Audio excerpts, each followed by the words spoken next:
अस्सलाम वालेकुम ख़वातीन और हज़रात, प्रोग्राम बनाम सरकार की नई एपिसोड के साथ राना बॉबी आपके सामने मौजूद है। तमाम देखने वालों का बहुत बहुत शुक्रिया। दिन ब दिन हालात जो मौसमी हालात हैं वो बदतर होते चले जा रहे हैं। बदतर इन द सेंस के गर्मी बढ़ती चली जा रही है। हीट वेव इस टाइम उसने लपेट में लिया हुआ है पूरे पंजाब को।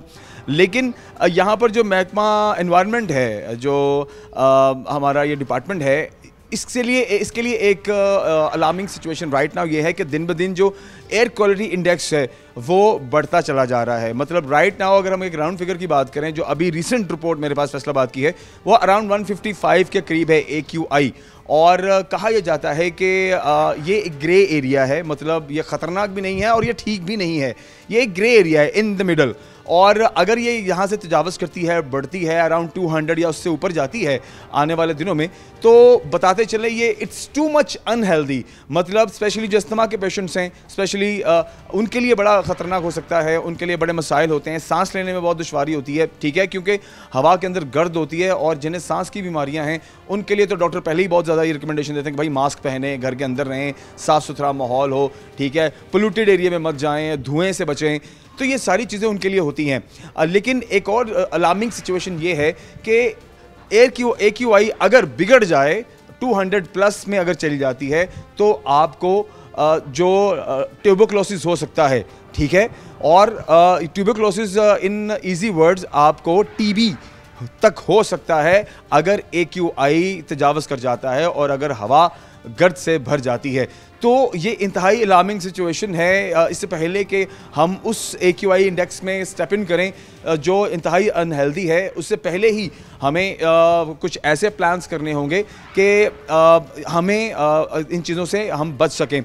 अब आज हम मौजूद हैं महकमा माहौलियात के डिपार्टमेंट में। यहाँ पर जो उस्मान अजहर साहब जो डिप्टी डायरेक्टर हैं, उनसे भी मुलाकात करेंगे, कुछ डॉक्टर्स हजरात की राय लेंगे और जानने की कोशिश करेंगे कि किस तरह से इससे बचा जा सकता है। महकमा इसकी रोकथाम के लिए, इसमें हवा में बेहतरी के लिए क्या प्लानिंग कर रहा है और डॉक्टर्स जो हैं वो क्या रिकमेंडेशन देते हैं, ये सारी चीज़ें आज के प्रोग्राम में हम शामिल करेंगे। देखते रहिए प्रोग्राम बनाम सरकार। आइए आगे बढ़ते हैं। ख़वातीन हज़रात, प्रोग्राम के आगाज़ में जिस तरह से चीज़ें शामिल की हैं कि AQI अब राइट नाउ ग्रे एरिया में है। फैसलाबाद की अगर बात करें तो अगर पूरे पंजाब की बात करें तो कहीं कहीं रेड जोन भी हो चुका हुआ है, कहीं कहीं 250 के करीब भी पहुँच चुकी हुई है, कहीं कहीं 200 प्लस भी है। तो 200 to 250 और 300 के इन बिटवीन पंजाब के मुख्तलिफ शहरों में ऑलरेडी है।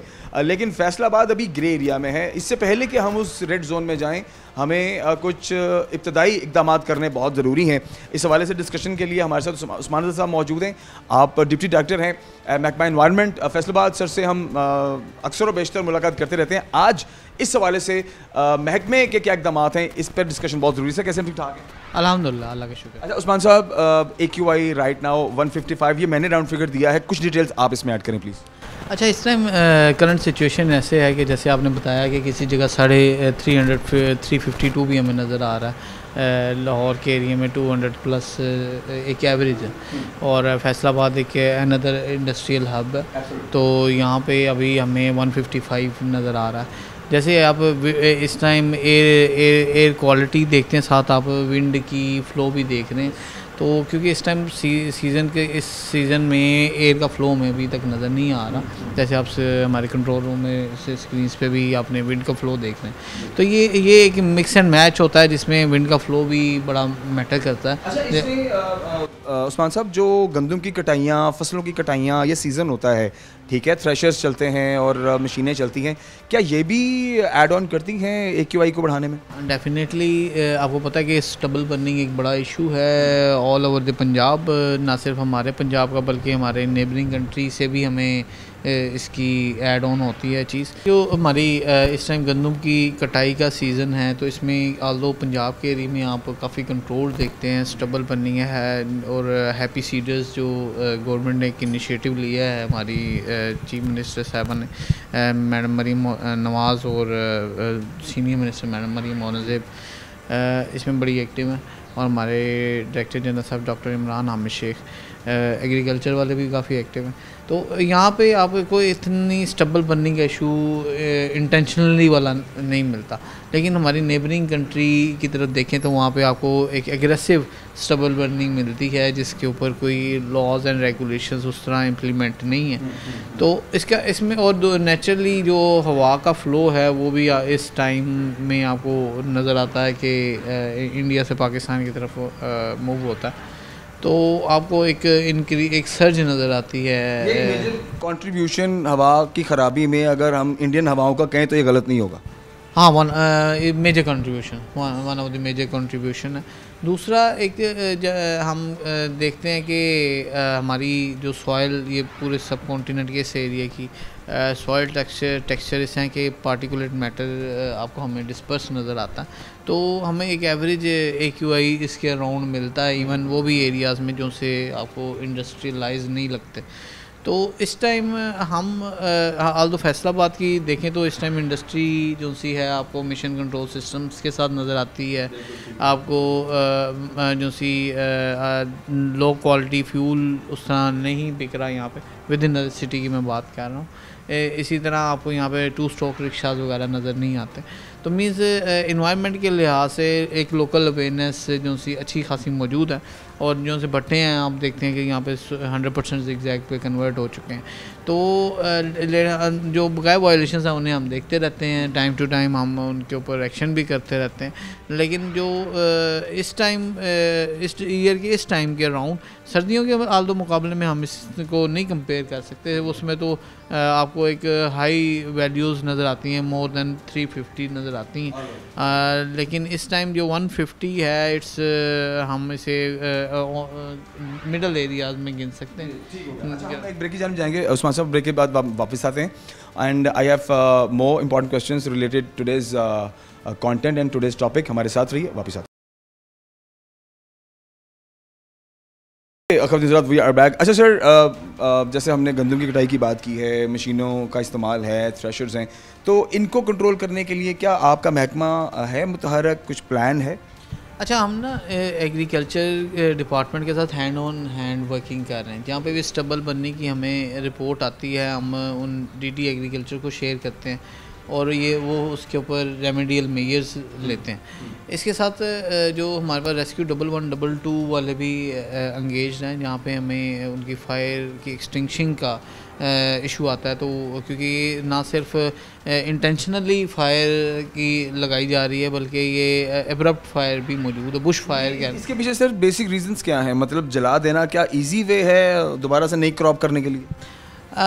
ये लोग समझते हैं कि it is an easy way, although they उनके ना जो उनसे न्यूट्रिएंट्स हैं उनके जो सॉइल के वो डिस्टर्ब होते हैं और उन्हें उतनी ही खाद एक्स्ट्रा ऐड ऑन करनी पड़ती है। तो इसको थोड़ी अवेयरनेस का मसला कह सकते हैं ज़्यादा, ना सिर्फ लोगों को आसानी के लिए वो जला तो ज़रूर देते हैं, लेटर ऑन उनकी जेब पे भारी पड़ता है, वो नई फसल के लिए उन्हें फिर उतनी अपनी खादें ज़्यादा डालनी पड़ती हैं ताकि उसकी ज़रखेज़ी को बरकरार रख सकें। अब हम इस तरफ आएंगे, देखें ओवरऑल मेरे सामने भी इंडेक्स मौजूद है, पंजाब के मुख्तलिफ शहर जो है वो 200+ हैं और जो रेड जोन के अंदर एंटर हो चुके हैं। हम आने वाले वक्त के लिए ख़ुद को तैयार करना मेरे ख्याल से ज़्यादा अच्छी बात है।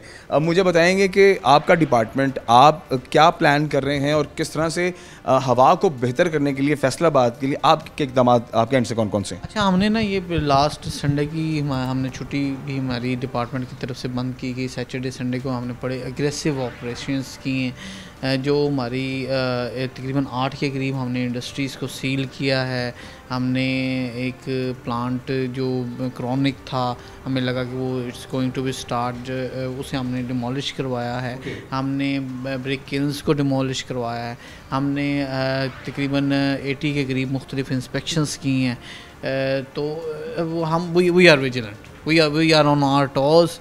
हम बिल्कुल भी इस से गाफिल नहीं हैं और हम तनकोश हैं कि ये जो एयर क्वालिटी है इसके इंडेक्स एक लिमिट से आगे ना जाए और लोगों की हेल्थ का इशू ना बने। इसके लिए हमने मुख्तलिफ टीम्स क्रिएट करी हुई हैं। हमने हर टाउन जो कि फैसलाबाद के उसके लिए एक सेपरेट टीम डेवलप कर ली है और वो उसको दिन रात की सर्विलेंस में है। जहाँ भी हमें कोई कंप्लेंट रेज़ होती है या हमारी 100 मोटो में आती है, हम वहाँ पे एक्शन ले रहे हैं। बहुत सारे लोग जैसे कि आप अगर आपने टीमें तश्कील दे दी हैं तो इसके अंदर ये भी मेरी तरफ से एक ऐड ऑन है, वो ये कि बहुत सारे लोग कचरा जलाते भी हैं घरों के पास, ग्राउंड्स के पास, जहाँ पर कचरा जमा हो जाता है। नहीं अगर वहाँ पर FWMC की गाड़ी जाती या वहाँ पर लोकल इंतज़ामिया अगर इस पर नहीं कान धरती तो लोग फिर यही करते हैं, भाई इकट्ठा होता जा रहा है, इसको जला दो। और अक्सर व बेशतर 20 लाइन वाली साइड इर्द गिर्द की लाइन काफ़ी डिस्टर्ब है इससे, इसके बारे में कुछ प्लान? अच्छा, ये जो आपने एक बड़ा इम्पोर्टेंट पॉइंट उठाया है कूड़ा करकट को आग लगाने के लिए, हम पहले ही इसके लिए बड़े विजिलेंट हैं। FWO को हमने इसके लिए लिखा है और हम जो मुख्तलिफ़ अदारा जात हैं उसको भी इसमें इंगेज कर रहे हैं, जिसमें हमने एक जगह पीछे ये सैटरडे संडे को ही हमने FIR भी दी है। एक जगह हमें आग का मिला, आल्दो हमारी ये एक्सटेंडेड पार्ट है, हमारी सोल रिस्पॉन्सिबिलिटी नहीं आती है, म्यूनसिपैलिटी की आती है, क्योंकि हमने एयर क्वालिटी को इम्प्रूव करना है।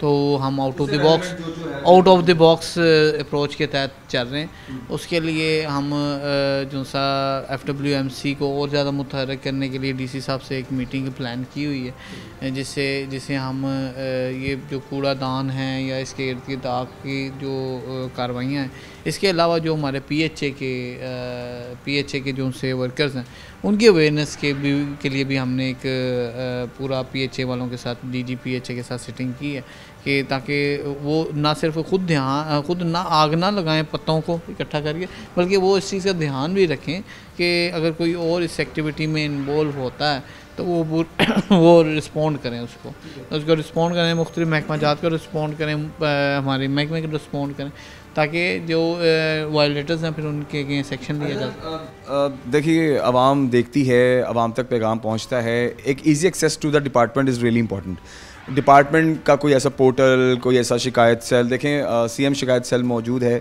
डेफिनेटली डिपार्टमेंट के हवाले से भी आप मुझे बता दें, क्या इतनी मुतहरक आपके पास टीमें या इतना मैन पावर है आपके पास कि अगर आपको किसी भी फैसलाबाद के किसी भी एरिया से अगर आपको शिकायत दी जाती है, आप पहुंचते हैं कि जिन्हें यहाँ पर कूड़ा जलाया जा रहा है, यहाँ पर कूड़ा पड़ा हुआ है, या यहाँ पर जनाब गैसें खारिज हो रही हैं, यहाँ पर मिनी फैक्ट्रियाँ लगी हुई हैं, तो क्या आपका जो अमला कितनी देर में रिस्पॉन्ड करता है?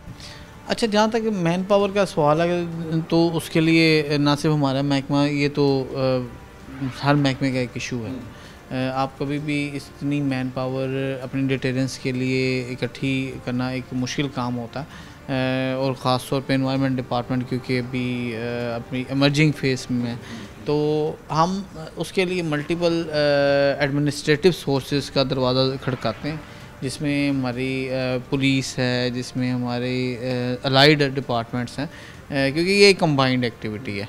ये किसी एक डिपार्टमेंट की या इंडिविजुअल की एक्टिविटी नहीं है, ये एक पब्लिक की हेल्थ का इशू है, जिसके लिए हेल्थ डिपार्टमेंट, CNW, FWO, ये जो भी हमारे यहाँ पे इवन फेडरल इदारे भी काम कर रहे हैं, हम उन्हें भी ऑन बोर्ड लेते हैं, क्योंकि कंस्ट्रक्शन की एक्टिविटीज़ जारी हैं। उसके लिए हम मिस्ट स्प्रिंकलिंग सिस्टम्स के लिए वर्कआउट कर रहे हैं। हम जिस तरह सर्विस स्टेशंस है उनको पानी के लिए कर रहे हैं, इसी तरह एयर के लिए भी हम पूरे विजिलेंट हैं। और हम FDA के साथ हमने इसके लिए बात की कि जो अंडर कंस्ट्रक्शन साइट्स जो सी हैं उसके ऊपर मिस स्प्रिंकलिंग से कवर अप किया जाए, स्प्रिंकलिंग से, ताकि जो पार्टिकुलेट मैटर जो कि मेजर कंट्रीब्यूटर है हमारी एयर क्वालिटी को डिटोरिएट करने के लिए, वो अंडर कंट्रोल रहे। इंपॉर्टेंट क्वेश्चन फिर ब्रेक की जानिब जाते हैं। एक आखिरी सवाल ये कि देखिए, अब तमाम महकमों का एक पेज पे होना बहुत ज़रूरी है। अब ग्रीनरी आई गेस एक वो वाहिद चीज़ है जो हवा को साफ़ रखने में काफ़ी मददगार साबित होती है। तो क्या ऐसा कोई प्लान आने वाले वक्त में आपके एंड से, जिसमें महकमा जंगलात हो, जिसमें PHA हो, जिसमें जो डिपार्टमेंट एनवायरनमेंट डिपार्टमेंट है, आप सब मिलकर ग्रीनरी को फ़रोग देने के लिए क्या प्लान कर रहे हैं, ये बताइए प्लीज़। अच्छा, इसके लिए बड़ा पॉइंट आपने इम्पोर्टेंट पॉइंट उठाया है। CM साहिबा का एक विज़न भी आजकल चल रहा है प्लांट्स की लगाने के हवाले से। उसके लिए अभी तक जो EPA फैसलाबाद है उसने तकरीबन 10,000 पौधे मुख्तलिफ़ जगह पे लगवाए हैं, और अभी हम एक और एक्टिविटी में बड़े एग्रेसिवली इन है कि जितने भी ब्रिक किल्स हैं उनके इर्द गिर्द वो अपने पौधे लगाएंगे। हमने उन्हें फॉर 2 days का टाइम दिया हुआ, means it is going to be end by tomorrow, कि वो एटलीस्ट 50 जो है ना पौधे अपने इर्द गिर्द लगाएंगे। जितने भी ब्रिकेंस हैं Faisalabad, that is more than 500।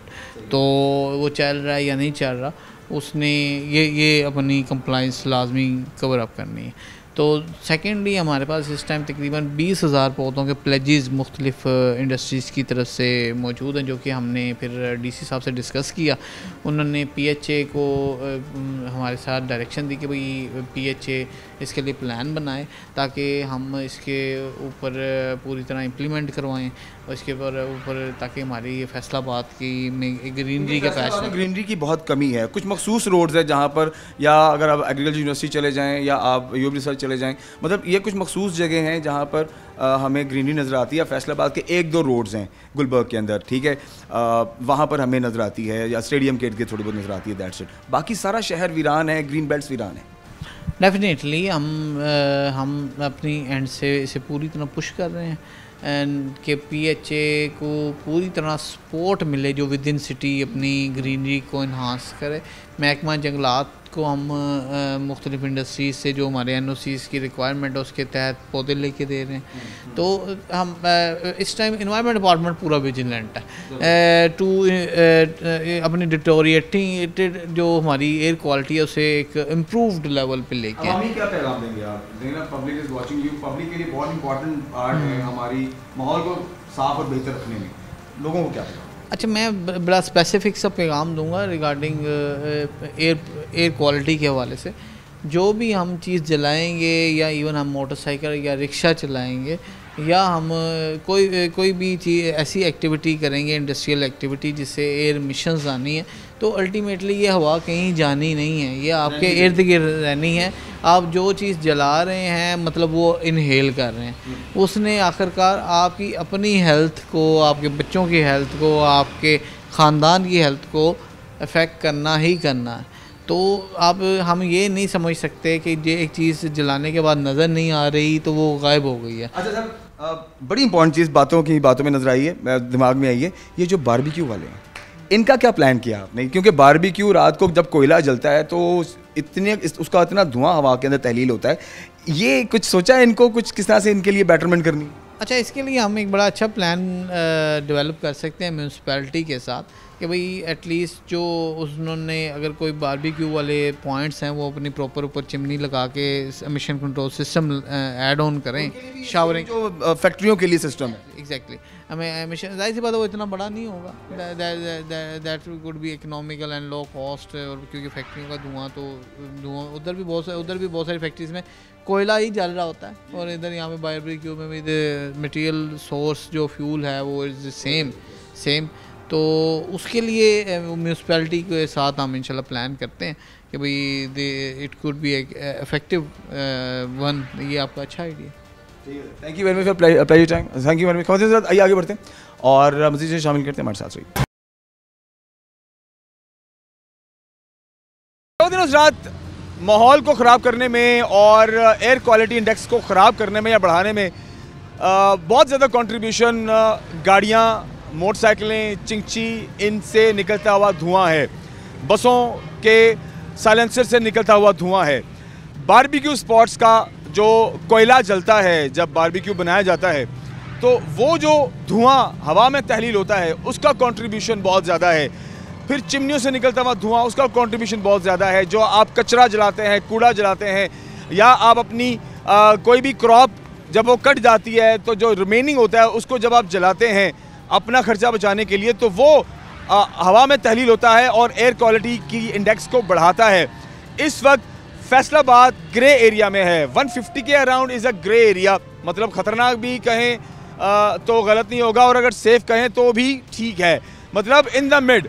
और 200 पर अगर तजावज़ कर जाता है तो आप समझ लीजिए कि अनसेफ्ड और अनहेल्दी जो एयर है वो आप अपने लंग्स में भेज रहे हैं, अपने फेफड़ों में भेज रहे हैं, जो आपको दमे की शिकायत कर सकता है, जो आपको टीबी की शिकायत कर सकता है, जो आपको सांस की बीमारियों में मुब्तला कर सकता है। और सिर्फ आप ही नहीं, छोटे छोटे बच्चे, आपकी फैमिलीज़ जिनसे आप बेहद प्यार करते हैं, वो इस मर्ज़ में मुब्तला हो जाते हैं। और टीबी एक ऐसा मर्ज़ है जिसमें अगर आप मुब्तला हो जाएं तो उसमें बहुत तशवीशनाक सूरत हाल होती है और इंसान जो है वो बहुत बुरी कंडीशन में जाता है।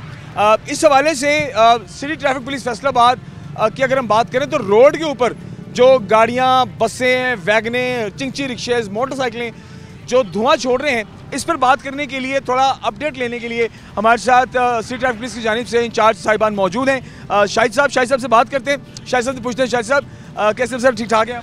जी अल्हम्दुलिल्लाह। अच्छा सर, रोड के ऊपर आप जानते हैं कि सड़क के ऊपर ये गाड़ियाँ, मोटरसाइकिलें, बसें हैं, धुआं निकलता है, हवा में तहलील होता है और पिछले साल की निस्बत इस साल भी हम ग्रे एरिया में हैं और अगर हम 200 के करीब चले जाते हैं तो आपको लंग्स के मसले, सांस के मसले, दमे की शिकायत, टीबी की शिकायत हो सकती है।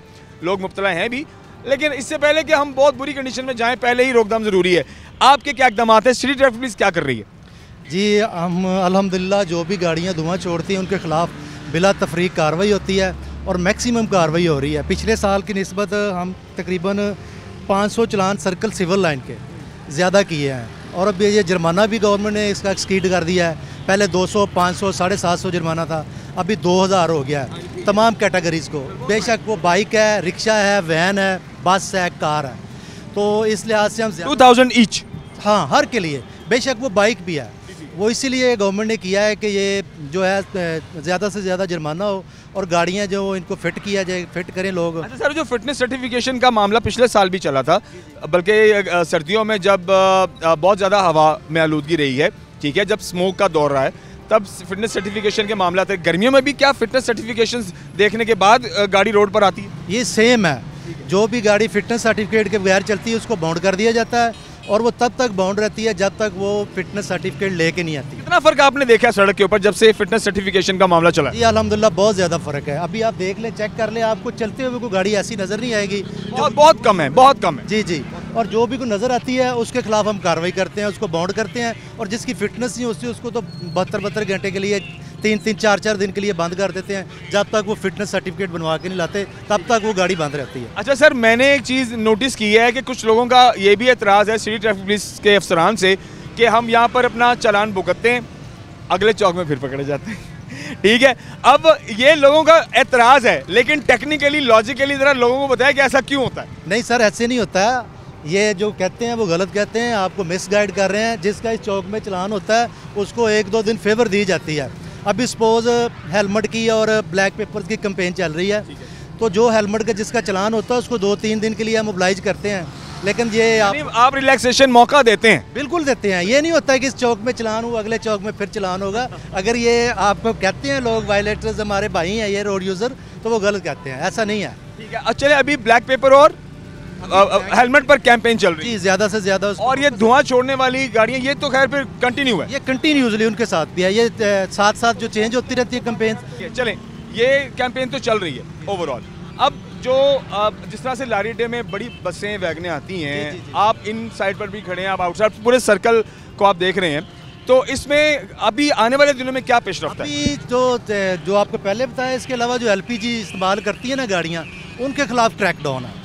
जिस गाड़ी में, जिस वैगन में, जिस बस में, किसी प्राइवेट गाड़ी में LPG सिलेंडर है, उसके खिलाफ कार्रवाई हो रही है और भरपूर कार्रवाई हो रही है। उनके खिलाफ पर्चे हो रहे हैं, FIR का अंदराज हो रहा है, उनके सिलेंडर जो वो जब्त किए जा रहे हैं और उनकी गाड़ियों को पेट्रोल पे जो कन्वर्ट किया जा रहा है। Thank you very much sir, precious time, बहुत बहुत शुक्रिया आपके कीमती वक्त का। खबरदार हज़रात, आइए आगे बढ़ते हैं और प्रोग्राम में मज़ीद चीज़ें शामिल करते हैं। जिस तरह से आपने देखा है कि सड़कों पर मुतहर्रक है हमारी पुलिस, बहुत जो कि अच्छी चीज़ है, और धुआं छोड़ने वाली अगर आपकी बाइक है, आपका रिक्शा है, आपकी वैगन है, बस है, गाड़ी है, तो या तो उसको फिटनेस उसकी सेट करा लें या फिर उसको रोड पर लेके ना निकले। और जो लोग ये कहते हैं हमने अभी सुबह तो चलान कराया सर, अभी हमें काम कराने का मौका तो दें, तो भाई जब चलान हो गया इसका मतलब है आपने गाड़ी रोड पर नहीं लानी जब तक वो सेट नहीं हो जाती, जब तक वो दोबारा से उस काबिल नहीं हो जाती, जो सर्टिफिकेशन रिक्वायर्ड है वो आपके पास हो, फिटनेस सर्टिफिकेट आपके पास हो, फिर आप रोड पर लेके निकलेंगे तो आपको कोई पुलिस वाला नहीं रोकेगा। ज़हन में रखिए। आइए आगे बढ़ते हैं, शामिल करते हमारे साथ रहिए। ख़वातीन हज़रात, प्रोग्राम के पिछले हिस्से में जिससे हमने बात की है कि जो AQI एयर क्वालिटी इंडेक्स है वो दिन ब दिन ख़राब होती जा रही है और उसके अंदर जो एड ऑन चीज़ें हैं उसमें धुएं का अमल दखल तो है ही, लेकिन आपको पता है थ्रेशर्स भी चल रहे हैं, बारबेक्यू के धुएं भी हैं, गाड़ियों के धुएं भी हैं, ये सारी चीज़ें ऐड ऑन करती हैं और जिसकी वजह से AQI हमारी दिन ब दिन वर्स्ट कंडीशन में जा रही है। Right now we are in grey area, मतलब हम बुरे भी नहीं हैं और सही भी नहीं हैं।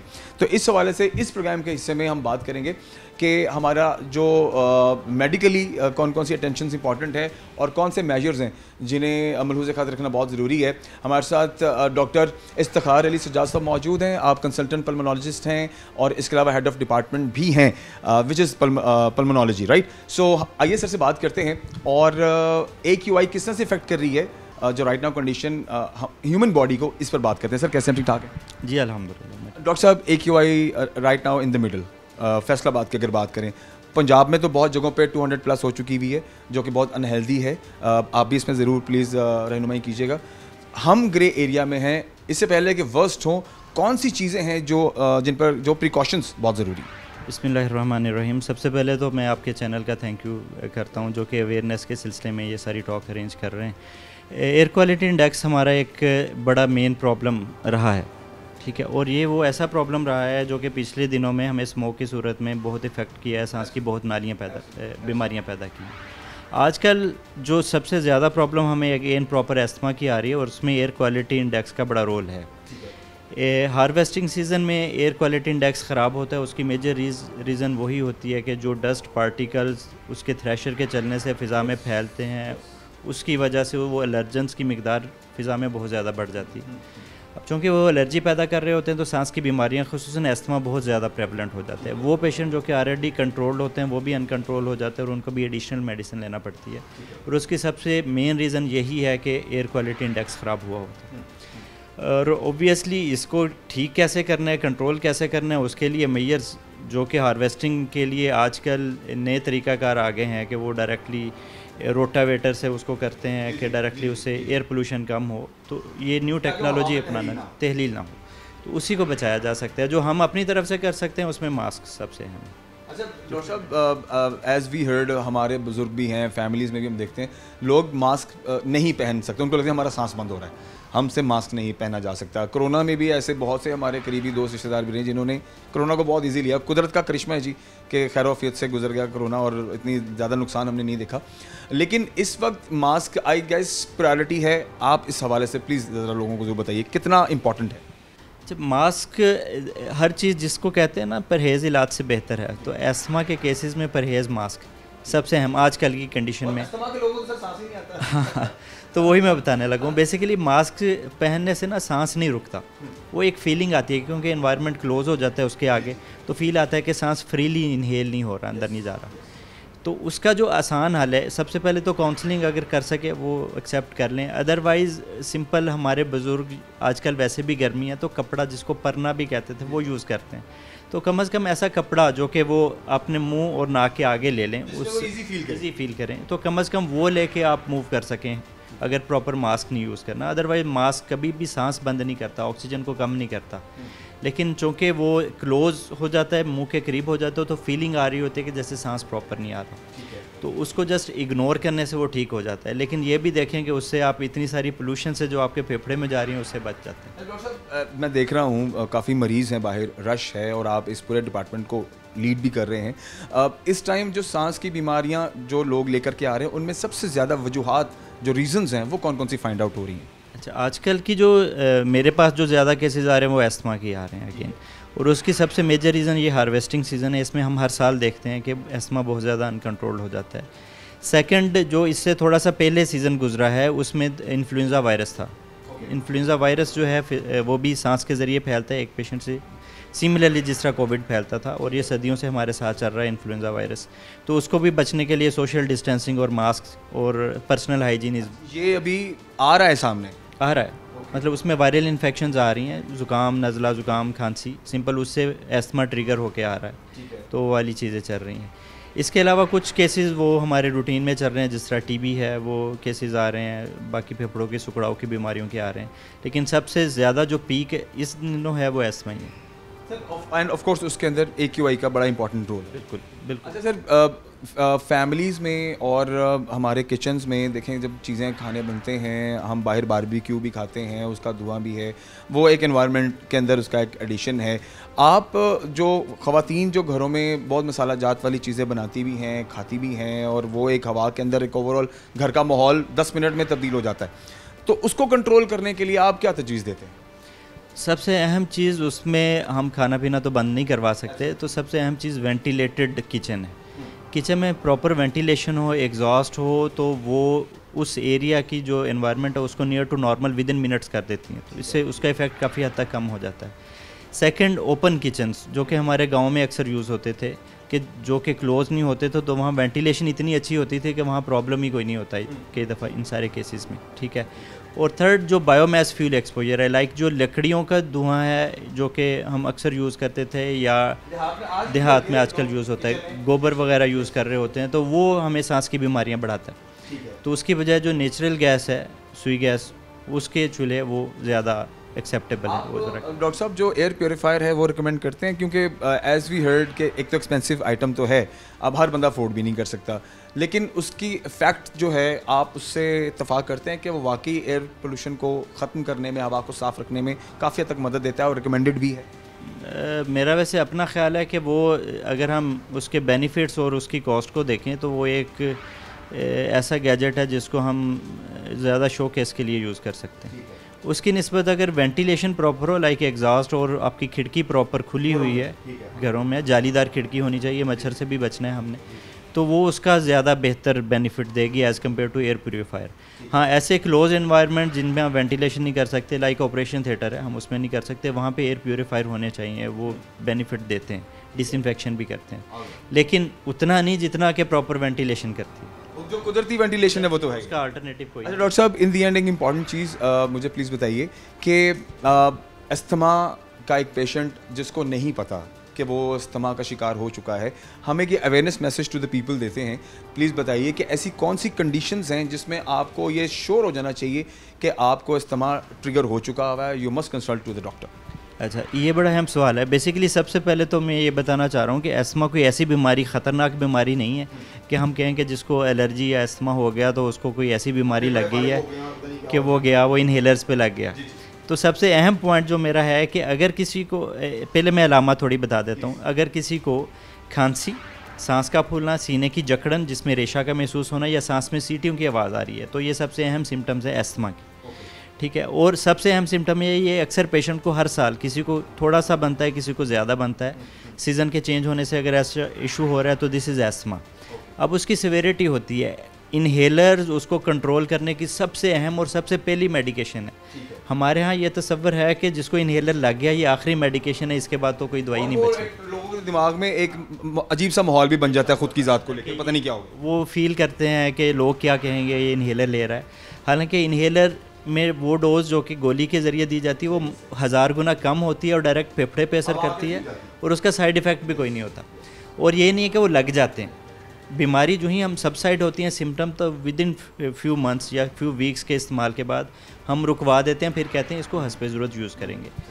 तो इसलिए ये लगते नहीं है, ये अकॉर्डिंग टू पेशेंट डिमांड होता है कि हमने कितनी देर के लिए देने, ठीक है। तो एक तो ये है कि इनहेलर से नहीं डरना, और किसी को ऐसी सिम्टम्स आती हैं, सीने में जकड़न, बलगम की फीलिंग आ रही है, सांस फूल रहा है, खांसी उसकी नहीं रुक रही, तो मुंह का खुश्क होना भी है उसके अंदर एड ऑन या नहीं? बिल्कुल, उसका एड ऑन इफेक्ट आता है। खुसन जब नेज़ल एलर्जी हो, नाक की एलर्जी हो, नाक बंद रहता है, तो पेशेंट बार बार मुंह से सांस लेता है, तो मुंह खुश्क होना शुरू हो जाता है। तो नेज़ल एलर्जी अक्सर अस्थमा के साथ में मिल रही होती है, तो ये है उसकी symptom. Thank you very much doctor for precious time.